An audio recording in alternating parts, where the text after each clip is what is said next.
കഴിഞ്ഞ ദിവസമായിരുന്നു നമ്മുടെ മേയർ ആര്യ രാജേന്ദ്രന്റെ ഒരു പോസ്റ്റ് വളരെ വൈറലായത്. ഒരു ചേച്ചിക്ക് വേണ്ടി ഒരു അനിയത്തി എഴുതുന്ന രീതിയിലേക്ക് ഒരു ചേച്ചിയുടെ പോരാട്ട നാൾ വഴികളെ പറ്റി പ്രകീർത്തിച്ചുകൊണ്ട് എഴുതി വെച്ചതായിരുന്നു. ഒരു സ്ത്രീയെ ഇത്രത്തോളം അപമാനിക്കപ്പെടാനുള്ള ഒരു കാര്യം എന്ന് പറയുന്നത് അവരൊരു മുഖ്യമന്ത്രിയുടെ മകളായതുകൊണ്ടും അതേപോലെ ഒരു മന്ത്രിയുടെ ഭാര്യ ആയതുകൊണ്ടും മാത്രമാണ്. അവർ യാതൊരു തെറ്റും ചെയ്തിട്ടില്ല. എന്റെ ചേച്ചിക്ക് നീതി അർഹിക്കുന്നു എന്ന രീതിയിലേക്ക് വലിയ രീതിയിൽ കരച്ചിലുണ്ടായിരുന്നു.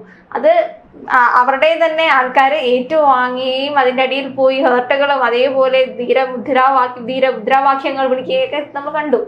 ഇപ്പൊ അതിനൊക്കെ കരച്ചിലൊക്കെ ഒന്ന് മാറ്റി നിർത്തി ഇനി കുറച്ചുകൂടെ ശക്തമായി സംസാരിക്കാൻ അല്ലെങ്കിൽ എന്തെങ്കിലുമൊക്കെ ഡിഫെൻഡ് ചെയ്യണ്ടേ, അതിന് വേണ്ടിയിട്ടൊരു അവസരമായിട്ട് വന്നിട്ടുണ്ട്. അപ്പൊ ആ ഒരു കേസ്, മാസപ്പടി കേസ് എന്ന് പറയുന്നത് വെറുതെ അങ്ങോട്ട് ആരും മുഖ്യമന്ത്രിയുടെ മകളായതുകൊണ്ടോ അല്ലെങ്കിൽ മന്ത്രിയുടെ ഭാര്യ ആയതുകൊണ്ടോ അല്ല, കൃത്യമായിട്ട് അതിനുള്ള തെളിവുകൾ കിട്ടിയിട്ടുണ്ട്. ഇവർ കുറ്റം ചെയ്തിട്ടുണ്ടെന്ന് പറഞ്ഞിട്ടുണ്ട്. അത് നമ്മൾ കണ്ടെത്തി ഇനിയിപ്പോ അവരെ പ്രോസിക്യൂട്ട് ചെയ്യാൻ വേണ്ടിയിട്ടുള്ള ആ ഒരു നിയമ നടപടിയിലേക്ക് കടക്കാൻ പോവുകയാണ്. ഇവിടെ വളരെ കൃത്യമായിട്ട് ഹൈക്കോടതിയുടെ ഭാഗത്ത് നിന്ന്, അതായത് കോൺഗ്രസിന്റെ മാത്യു കുഴൽനാടൻ ഉൾപ്പെടെയുള്ള ആളുകൾ നൽകിയ ഹർജി ഹൈക്കോടതി, അതിൽ വിജിലൻസ് അന്വേഷണം വേണമെന്ന് പറഞ്ഞുകൊണ്ടായിരുന്നു ഹർജി നൽകിയത്.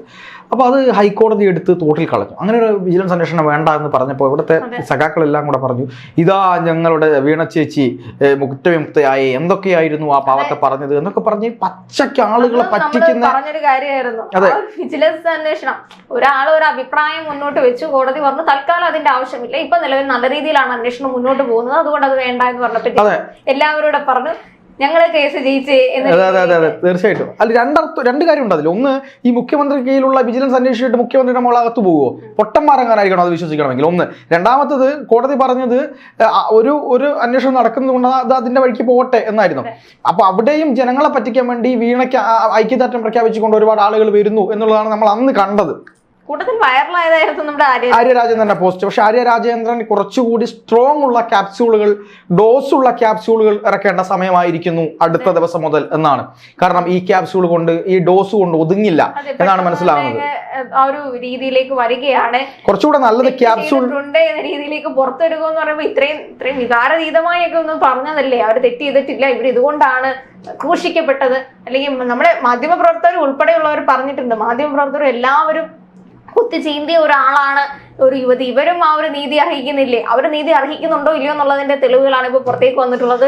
കുറച്ചുനാള് അല്ലെങ്കിൽ ഇതിന്റെ അന്വേഷണ ബന്ധിതമായിട്ട് പ്രോസിക്യൂട്ട് ചെയ്യണമെന്ന് തന്നെയാണ് നമുക്ക് ഇപ്പൊ വിധി വന്നിരിക്കുന്നത്. അല്ല, ഞാൻ പറഞ്ഞത് ഇവർ ക്യാപ്സ്യൂൾ ഒഴിവാക്കുക. ഇനി ഗുളിക ആദ്യം ടാബ്ലറ്റ് ആയിരുന്നു, പിന്നെ ക്യാപ്സ്യൂൾ ആക്കി. ക്യാപ്സ്യൂൾ ഇനി ഒഴിവാക്കിയിട്ട് നേരെ ഇഞ്ചക്ഷൻ കൊടുക്കുന്ന വിധത്തിലേക്ക് കൊണ്ടുപോയില്ലെങ്കിൽ വലിയ ബുദ്ധിമുട്ടാണ് പിടിച്ചു നിൽക്കാൻ എന്നുള്ളത് പ്രിയപ്പെട്ട ക്യാപ്സ്യൂളിന്റെ ചാർജുള്ള സഖാക്കൾ ശ്രദ്ധിച്ചിട്ട് അത് ചെയ്യണമെന്നാണ് എൻ്റെ ഒരു അഭ്യർത്ഥന.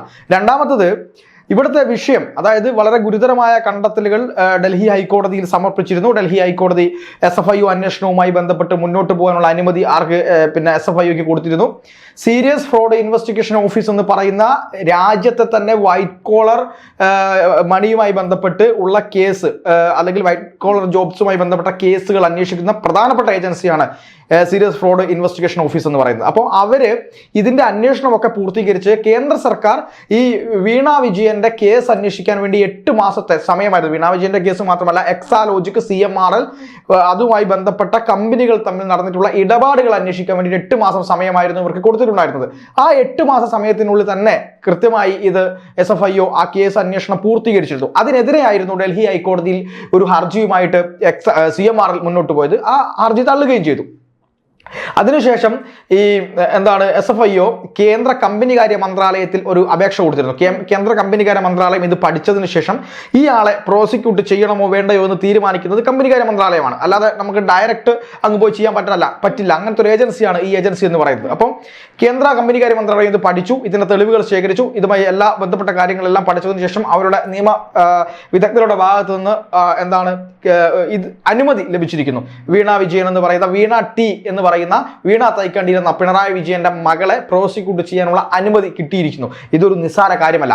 ഇതുവരെ സഖാക്കൾ തള്ളിക്കൊണ്ടിരുന്ന കാര്യങ്ങൾ തീർത്ത് തെറ്റാണ് എന്ന നിലയിലേക്ക് തന്നെ കൃത്യമായ തെളിവ് ലഭിച്ചതിന്റെ അടിസ്ഥാനത്തിലാണ് ഇത് വിചാരണയിലേക്ക് പോകുന്നത്. ഇനി കോടതിയാണ് തീരുമാനിക്കേണ്ടത് വീണ തെറ്റ് ചെയ്തിട്ടുണ്ടോ ഇല്ലയോ എന്നുള്ളതൊക്കെ. പക്ഷേ ഒരു സാമ്പത്തിക ഇടപാടായതുകൊണ്ട് തന്നെ വൈറ്റ് കോളർ ജോബ് ആയി ബന്ധപ്പെട്ട അല്ലെങ്കിൽ വൈറ്റ് മണിയുമായി ബ്ലാക്ക് മണിയുമായി ഒക്കെ ബന്ധപ്പെട്ട കേസുകൾ കുറച്ചുകൂടി കൈകാര്യം ചെയ്യുന്ന സ്ഥാപനമായതുകൊണ്ട് അവർ ഇപ്പം മുന്നോട്ട് വെച്ച തെളിവുകൾ തന്നെ ഒരു സാമാന്യ വിധത്തിൽ നമുക്കൊക്കെ ബോധിക്കാവുന്നതാണ് എന്ന് മീൻസ് എവിഡൻസിന്റെ അടിസ്ഥാനത്തിൽ നിന്നാണ് മനസ്സിലാവുന്നത്. ഒന്ന്, CMRL എന്ന് പറയുന്ന കമ്പനി, അതുപോലെ തന്നെ എക്സാലോജിക് എന്ന് പറയുന്ന കമ്പനി, എക്സാലോജിക്കിന്റെ ഏക ഡയറക്ടറാണ് വീണ ടി എന്ന് പറയുന്ന വീണ തൈക്കണ്ടി. അതുപോലെ CMRLന്റെ ഡയറക്ടറായിട്ടുള്ള ശശിധരൻ കർത്ത പ്രതിയാണ്. അതുപോലെ തന്നെ ഈ CMRL എന്ന് പറയുന്ന കമ്പനി പ്രതിയാണ്. എക്സാലോജിക് എന്ന് പറയുന്ന വീണ വിജയന്റെ കമ്പനി പ്രതിയാണ്. അതുപോലെ ശശിധരൻ കർത്തയും ഭാര്യയും കൂടെയുള്ള മറ്റൊരു കമ്പനി, ഇതിന്റെ ഭാഗമായിട്ട് CMRLന്റെ അസോസിയേറ്റ് ചെയ്ത് പ്രവർത്തിക്കുന്ന മറ്റൊരു കമ്പനിയുണ്ട്. ആ കമ്പനിയും ഈ കേസിൽ പ്രതിയാണ് എന്നാണ് മനസ്സിലാവുന്നത്. ആദ്യഘട്ടത്തിൽ ഈ കേസുമായി ബന്ധപ്പെട്ട് നോക്കുമ്പോൾ എന്തായിരുന്നു വന്നത്? ആദ്യഘട്ടത്തിൽ വന്ന കാര്യം എന്ന് പറയുന്നത് 1,75,00,000 രൂപ വീണ തൈക്കണ്ടിക്ക് സേവനം നൽകാത്ത സേവനത്തിന് കൊടുത്തു. അതായത് ഒരു ഇപ്പൊ IT മേഖലയുമായി ബന്ധപ്പെട്ട എക്സാലോജിക്ക് ചില ഉപദേശങ്ങൾ നൽകുന്നു, ആ ഉപദേശത്തിന് വേണ്ടി പണം കൊടുക്കുന്നു. എന്ത് ഉപദേശമാണ് നൽകിയത് എന്നുള്ള കാര്യത്തിൽ ഒരു തെളിവുമില്ല. ഏതെങ്കിലും ഒരു കമ്പനി ഒരാൾക്ക് ഒരു ഉപദേശം നൽകുകയാണെങ്കിൽ അതിനൊരു കൃത്യമായ ഒരു രീതിയുണ്ട്, അല്ലെങ്കിൽ ഒരു മാനദണ്ഡമുണ്ട്, ചട്ടക്കൂടുണ്ട്. ആ ചട്ടക്കൂട് എന്ന് പറയുന്നത് എന്താണോ നൽകുന്ന ഉപദേശം അല്ലെങ്കിൽ അവർക്ക് നൽകുന്ന സേവനം, ആ സേവനത്തിന്റെ ഡീറ്റെയിൽഡ് വിവരങ്ങൾ ഓരോ തവണയും ടൈപ്പ് ചെയ്ത് മെയിൽ ചെയ്തിരിക്കണം എന്നുള്ളതാണ് ഒന്ന്. രണ്ടാമത്തത് അത് കവറിൽ, സീൽഡ് കവറിൽ രേഖാമൂലം കൊടുക്കണം. 2 കാര്യങ്ങളുണ്ട്. അതിന്റെ ഒരു കോപ്പി ഇവർ സൂക്ഷിക്കണം, മെയിലിൽ ഉണ്ടായിരിക്കണം, അതുപോലെ തന്നെ ഈ കമ്പനിയുടെ കയ്യിലും ഉണ്ടായിരിക്കണം. ഇതാണ് നമ്മൾ നൽകുന്ന ഒരു സേവനം. അല്ലെങ്കിൽ ഞാനിപ്പോൾ ആതിരെ വിളിച്ച്, ആതിരെ എന്താണ് കാര്യം എന്ന് ചോദിച്ചു, എനിക്കൊരു സ്ഥാപനമുണ്ട്, ആ സ്ഥാപനത്തിന് വേണ്ടിയിട്ട് ചില സേവനങ്ങൾ ഞാൻ ചെയ്യുന്നുണ്ട്, ശരി ഞാൻ ആ സേവനം ചെയ്യുന്നു, ആതിരെ എനിക്ക് പണം തരുന്നു. പിന്നീട് ഒരു അന്വേഷണം വന്നു കഴിഞ്ഞാൽ ഇതിന് രേഖയില്ലെങ്കിൽ അത് ഏതെങ്കിലും തരത്തിൽ അത് എന്നിലേക്ക്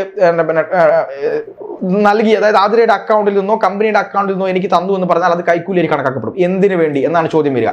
അത് കടന്നെന്ന് പറഞ്ഞാൽ ആരും എടുക്കത്തില്ല. അതാണ് കമ്പനികളുടെ നിയമം. വ്യക്തിപരമായി നമുക്ക് ചെയ്യാം.